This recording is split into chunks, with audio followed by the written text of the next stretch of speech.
Une genou fléchira, une porte baissera, que Jésus-Christ est Dieu pour toujours. J'aime bien louer son nom, j'aime bien louer son nom, j'aime bien louer le nom de Jésus. J'aime bien louer son nom, j'aime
Alléluia. Pour ceux qui ont une Bible, on va tourner dans 1 Roi chapitre 18, verset 30 jusqu'à 39. Ceux qui peuvent, on va se lever pour lire la parole du Seigneur. On va encore ce matin parler de Élie. Amen. On parle beaucoup de Élie en ce moment. 1 Roi chapitre 18, verset 30 jusqu'à 39. Élie dit alors à tout le peuple, approchez-vous de moi. Tout le peuple s'approcha de lui. Élie rétablit l'autel de l'Éternel qui avait été renversé. Il prit 12 pierres, d'après le nombre des tribus des fils de Jacob, auxquels l'Éternel avait dit, Israël sera ton nom. Et il bâtit avec ces pierres un autel au nom de l'Éternel. Il fit autour de l'autel un fossé de la capacité de 2 mesures de semence. Il arrangea le bois, coupa le taureau par morceaux et le plaça sur le bois. Puis il dit, remplissez d'eau 4 cruches, versez-les sur l'holocauste et sur le bois. Il dit, faites-le une seconde fois. Ils le firent une seconde fois. Il dit, faites-le une troisième fois. Ils le firent une troisième fois. L'eau coula autour de l'autel et l'on remplit d'eau ainsi le fossé. Au moment de la présentation de l'offrande, c'est bien d'avoir vos Bibles, Élie le prophète s'avança et dit, Éternel, Dieu d'Abraham, d'Isaac et d'Israël, que l'on sache aujourd'hui que tu es Dieu en Israël, que je suis ton serviteur et que j'ai fait toutes ces choses par ta parole. Réponds-moi, Éternel, réponds-moi, afin que ce peuple reconnaisse que c'est toi, Éternel, qui es Dieu, et c'est toi qui ramènes leur cœur. Et le feu de l'Éternel tomba, il consuma l'holocauste, le bois, les pierres et la terre, et il absorba l'eau qui était dans le fossé. Quand tout le peuple vit cela, ils tombèrent sur leur visage et dit, c'est l'Éternel qui est Dieu, c'est l'Éternel qui est Dieu. On va relire le verset 38. Et le feu de l'Éternel tomba et il consuma l'holocauste, le bois, les pierres, la terre, il absorba l'eau qui était dans le fossé. Amen. Seigneur, merci pour ta parole. Alléluia. Seigneur, nous voulons encore une fois nous en remettre à toi, Seigneur. Ta parole est la vérité et la lumière sur notre chemin, Seigneur. Et ce matin encore, Seigneur, nous voulons qu'elle puisse agir dans nos cœurs et ne retourne pas à toi sans avoir accompli son effet. Seigneur, que tu puisses vraiment traverser nos cœurs, transpercer nos cœurs avec cette épée de l'esprit qui est ta parole, Seigneur. Travaille ce matin, Seigneur. Fais ton œuvre, Seigneur Jésus. Fais ton œuvre, Seigneur. Au nom de Jésus, nous prions. Alléluia. Alléluia. Gloire à ton nom, Seigneur Jésus. Amen. Amen. Gloire au Seigneur. Vous pouvez prendre place. Alléluia. Alléluia.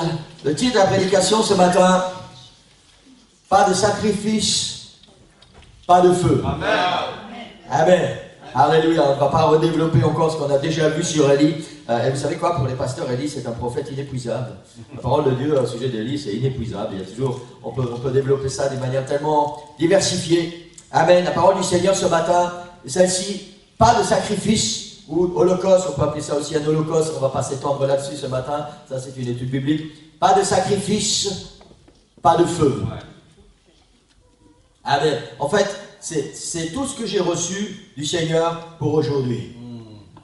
Pas de sacrifice, pas de feu. Quelqu'un veut dire avec moi ce matin, pas de sacrifice, pas de feu. Amen. Amen. Amen. Nous connaissons les détails de ce récit et les étapes successives. Amen. Élie reconstruit, construit ou reconstruit l'autel de l'Éternel. Ensuite, sur l'autel, il met du bois, il dépose le sacrifice et le feu de l'Éternel tombe. Amen. Amen. Il faut qu'il y ait un autel afin d'y offrir un sacrifice. S'il n'y a pas d'autel, il n'y a pas de sacrifice possible. Il faut qu'il y ait un autel pour offrir le sacrifice. Et il faut qu'il y ait un sacrifice pour qu'il soit consumé par le feu. Wow. Amen. Ces trois étapes sont symboliques et obligatoires dans la vie de chaque enfant de Dieu. L'enfant de Dieu doit construire son autel. On va détailler un peu plus dans quelques minutes. L'enfant de Dieu doit construire son autel. Ensuite, il doit y déposer son sacrifice pour que le feu de l'Esprit tombe sur sa vie. Amen. Quelqu'un dit Amen. Amen. Amen. Gloire au Seigneur. Alléluia. On va parler un peu d'Abraham ce matin et d'autres personnages. Dans Genèse chapitre 12, la Bible nous dit Abraham parcourut le pays jusqu'au lieu nommé Sichem, jusqu'aux chênes de Morée. Les Cananéens étaient alors dans le pays. L'Éternel apparut à Abraham et dit, je donnerai ce pays à ta postérité. Et Abraham bâtit là un autel à l'Éternel qui lui était apparu. Point. Quelques versets plus loin, toujours au sujet d'Abraham, la Bible dit, il se transporta de là vers la montagne, à l'orient de Bethel. Il dressa ses tentes, ayant Bethel à l'occident et Haï à l'orient. Il bâtit encore là un autel à l'Éternel, et il invoqua le nom de l'Éternel. Point. Abraham continua ses marches en s'avançant dans le midi. Toujours Abraham. Après qu'Abraham se soit séparé de Lot et que l'Éternel lui parlait à nouveau et lui soit à nouveau apparu, Abraham leva ses tentes et vint habiter parmi les chênes de Mamré cette fois, qui sont près d'Hébron, et il bâtit là un autel à l'Éternel.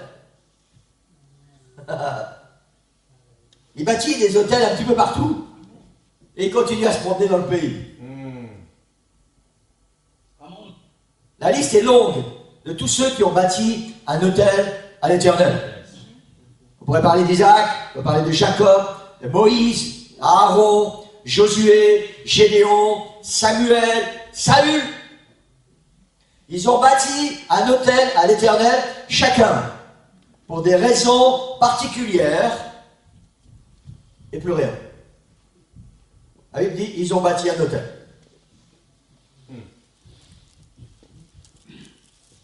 Ils ont pris des pierres, ils ont construit un autel à l'Éternel. Alors permettez-moi de vous dire ce matin, c'est bien, c'est génial, c'est merveilleux de construire un autel à l'Éternel. Mais si ça s'arrête là, on a juste laissé une trace quelque part dans la campagne de notre passage. Amen. Et c'est exactement comme nous construisons parfois notre autel pour le Seigneur. Une pierre pour un petit moment de prière. Construit notre autel, une pierre pour un petit moment de prière, et principalement un moment de requête. C'est certainement la plus grosse pierre de nos autels, la pierre requête. C'est juste. C'est juste.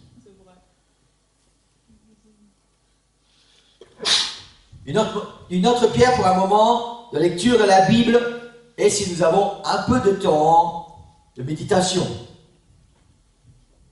Continuons à construire un autel.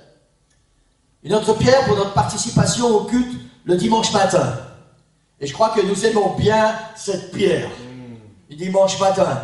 Elle nous permet de ressentir la présence du Seigneur, d'avoir des petits frissons dans l'esprit, parfois de danser et louer de tout notre cœur. c'est probablement celle qui vient juste après la prière requête.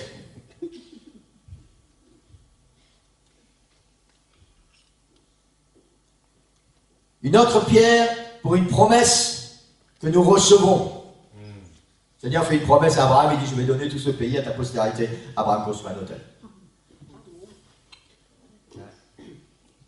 Nous avons construit un hôtel pour nous souvenir que le Seigneur est là et qu'il nous a parlé, nous a donné une révélation, une bénédiction, nous a sauvés.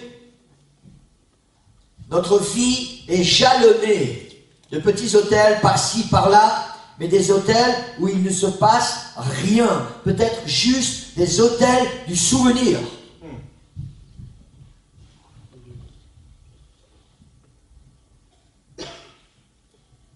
La particularité du texte que nous avons lu est qu'Élie ne s'est pas contenté de construire ou reconstruire un hôtel. Et je vais rester concentré sur le thème ce matin. L'hôtel d'Élie n'était pas un hôtel des souvenirs ou pour décorer le paysage. Il a construit l'hôtel avec un but bien précis. Faire la différence entre Dieu et Baal. Faire la différence entre un hôtel où il ne se passe rien et un hôtel où Dieu prouve qu'il est le Dieu tout-puissant.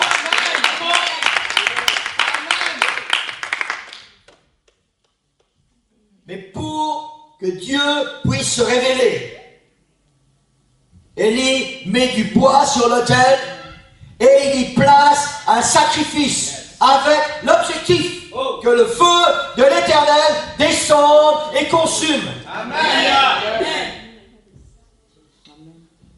Amen. Amen. Amen. Amen. Et c'est ce qui s'est passé.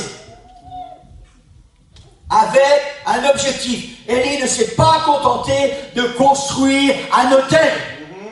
Il ne s'est pas contenté d'un souvenir. Vous savez, on parle d'Abraham. J'étais un peu surpris.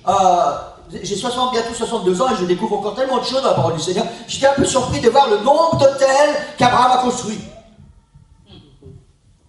Juste parce qu'il se passe quelque chose avec eux, on construit un hôtel et puis on s'en va. Et puis on arrive quelque part, on construit un hôtel, on s'en va. Un peu comme nous, n'est-ce pas? Suivant ce qui se passe dans nos vies, quand Dieu nous parle, quand Dieu se révèle à nous, Dieu Seigneur nous bénit, il se passe des choses extraordinaires, le Seigneur a répondu à une prière, et on construit un hôtel, et puis on s'en va, on va ailleurs. Et puis ailleurs, il se passe encore quelque chose, et on construit un autre hôtel. Amen. Alléluia. La Bible nous parle aussi de David. David a fait une grosse bêtise. Le Seigneur est fâché contre David. Et le problème, c'est que, à cause de la bêtise de David, c'est le peuple qui paye le prix. C'est ça.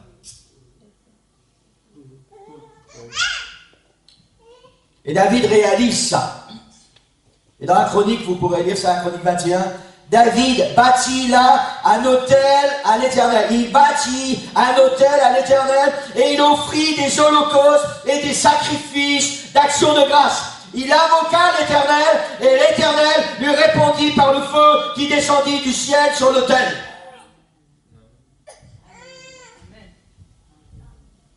David a bâti un autel, mais sur cet autel, il a mis un sacrifice, il a mis un holocauste pour que le Seigneur puisse venir consumer ça.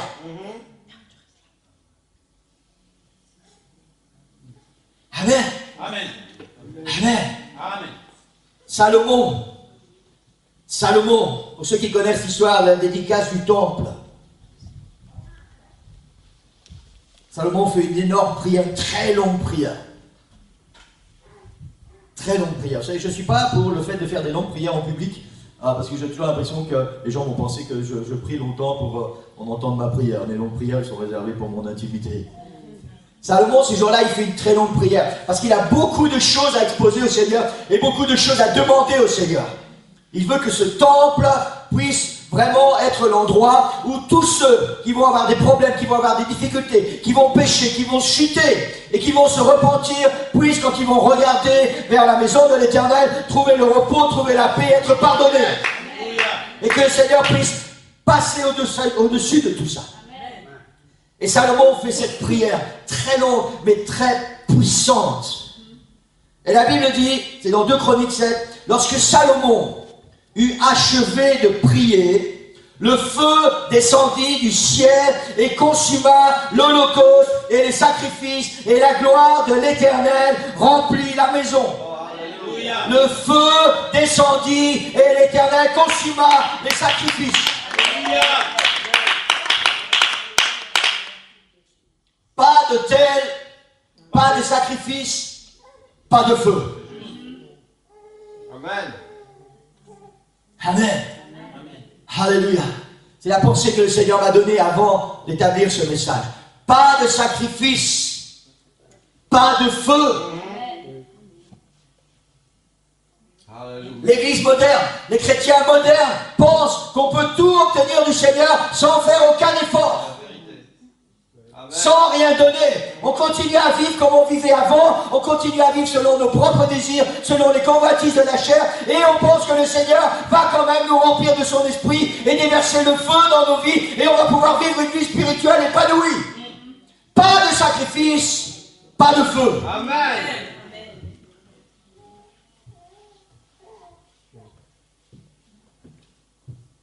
Amen. Amen. Amen. Amen. Les 3 étapes sont réunies. Construction de l'autel, dépose du sacrifice, le feu de l'Éternel tombe.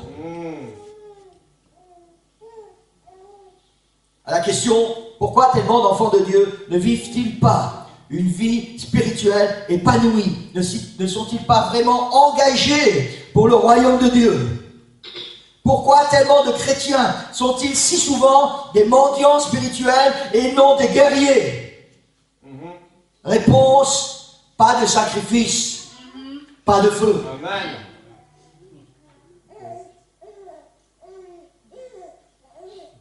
Il y a bien un hôtel que nous construisons, mais rien dessus. Ouais, c'est la vérité.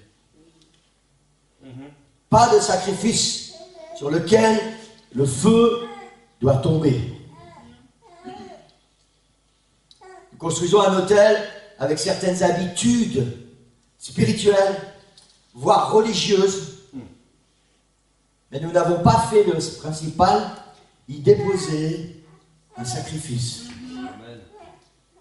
Amen.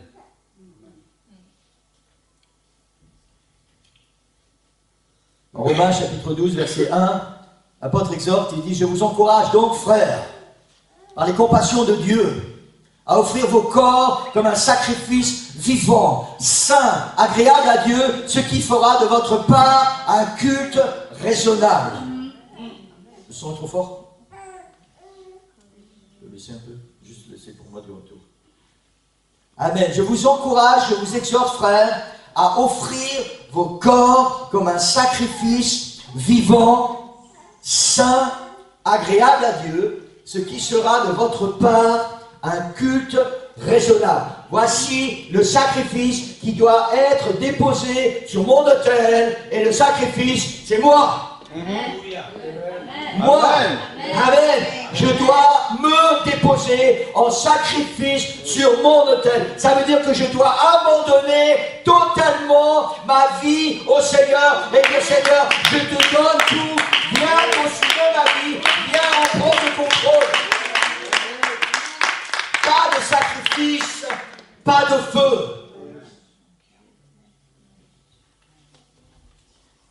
Amen. Amen. Nous espérons tellement souvent, en tant que chrétiens, on prie, on jeûne, on fait un tas de choses, on va à l'église, et puis le Seigneur ne répond pas à nos prières. Il n'y a rien qui change vraiment dans nos vies. Parce que nous avons adopté une attitude religieuse. Nous avons construit un hôtel d'habitude. Mais nous n'avons pas mis le sacrifice sur l'autel. Nous ne nous sommes pas offerts au Seigneur. Tellement souvent, dans tellement de nos chants, Seigneur, je te donne mon cœur. Seigneur, je te donne ma vie. Seigneur, viens, prends tout. Oui, prends tout, Seigneur. Prends mon cœur, prends mon âme.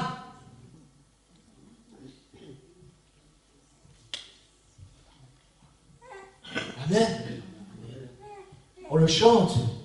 Et quand le Seigneur dit, d'accord, viens, je vais prendre ton cœur, je vais prendre ton... Attends, Seigneur. Attends.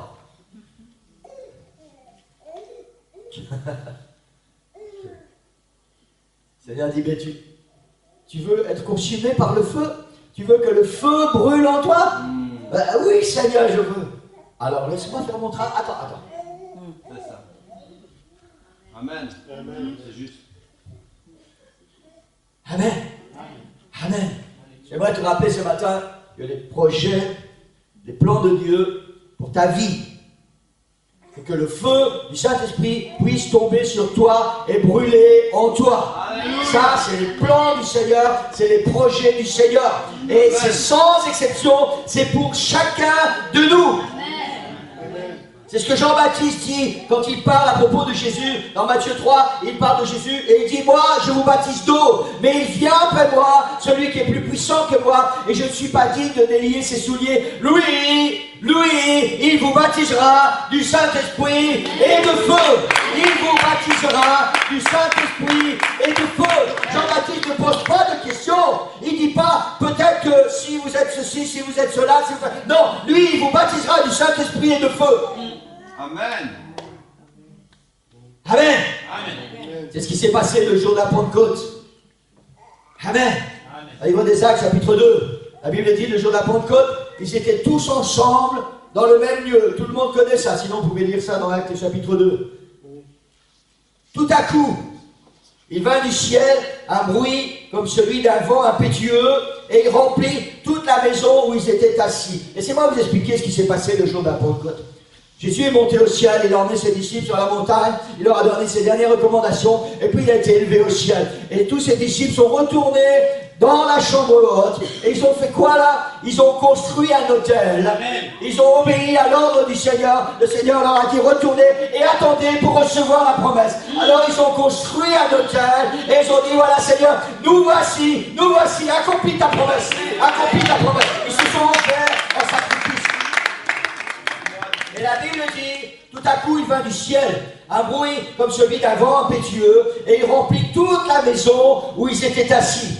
Des langues semblables à des langues de feu leur apparurent et séparées les unes des autres et se posèrent sur chacun d'eux. Ils étaient environ 120 dans la salle à l'étage. Des langues semblables à des langues de feu se sont posées sur chacun d'eux et ils furent tous remplis du Saint-Esprit et se mirent à parler en d'autres langues selon que l'Esprit leur donnait de s'exprimer. Ils ont construit un autel et sur cet autel, ils ont mis le sacrifice. Me voici Seigneur, utilise-moi, fais de moi ce que tu veux. Accomplis ta parole dans ma vie. Je me donne entièrement à toi. Alléluia. Alléluia. Alléluia.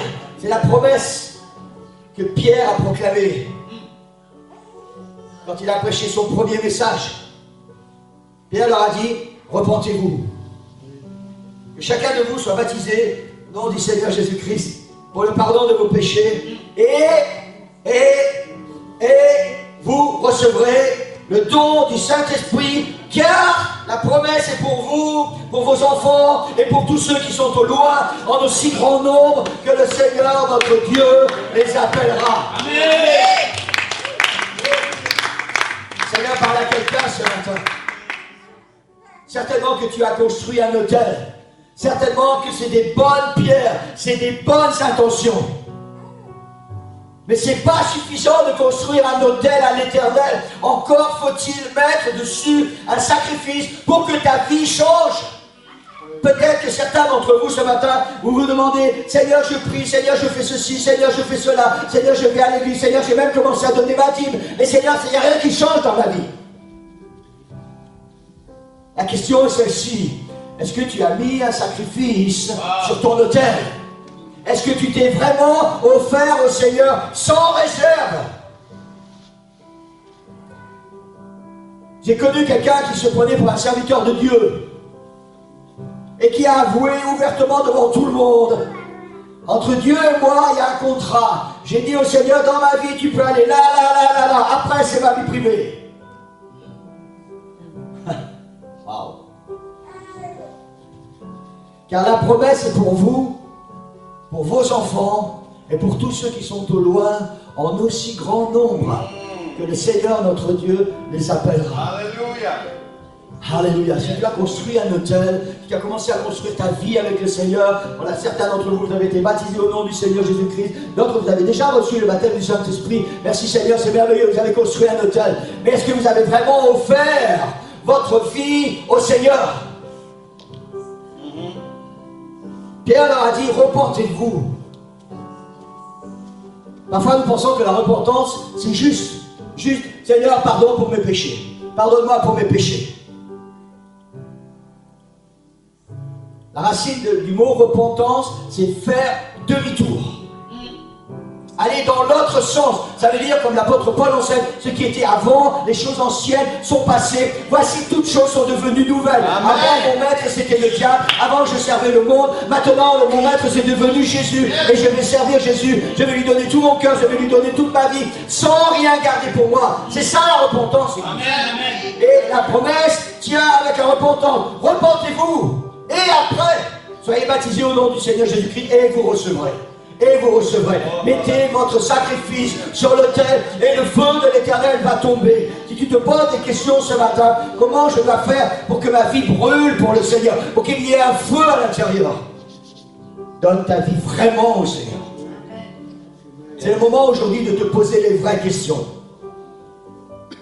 C'est vrai, Seigneur, j'ai déjà dit, Seigneur, prends mon cœur, Seigneur, prends ma vie. Est-ce que j'étais vraiment sincère? Est-ce que c'était seulement des mots ou est-ce que j'étais vraiment sincère? Est-ce que ça venait de mes tripes, là, du plus profond de moi-même? Et même si ça venait de l'intérieur, du plus profond de moi-même, est-ce que, Seigneur Jésus, j'ai coordonné ma vie en rapport à ces paroles? Parce que nous pouvons dire, nous pouvons le faire tellement souvent. Seigneur, viens, Seigneur, prends ma vie. Je te donne mon cœur, je te donne ma vie. C'est ce qui se passe tous les dimanches quand on est à l'hôtel ici. Seigneur, viens, remplis-moi, prends ma vie, Seigneur. Je veux te suivre, je veux te servir. Et je ne doute pas que nous soyons sincères.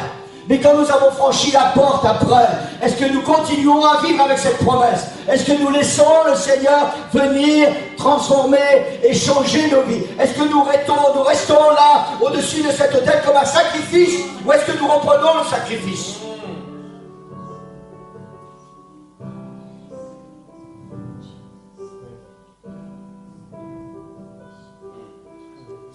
Amen. Amen. Alléluia. Je voudrais qu'on puisse se lever, Église. Alléluia. Alléluia. Alléluia. Si tu veux vivre une vie remplie la puissance du Saint-Esprit,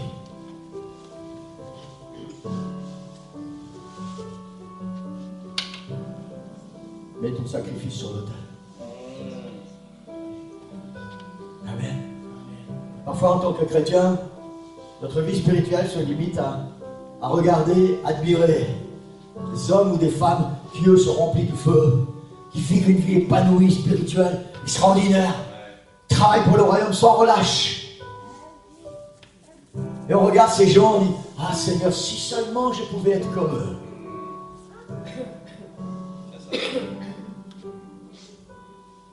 Alors le Seigneur te dit ce matin, tu peux. Tu peux, parce que la promesse, elle est pour tous ceux qui vont venir. Elle est pour chacun de nous. La clé, c'est juste de mettre le sacrifice sur l'autel.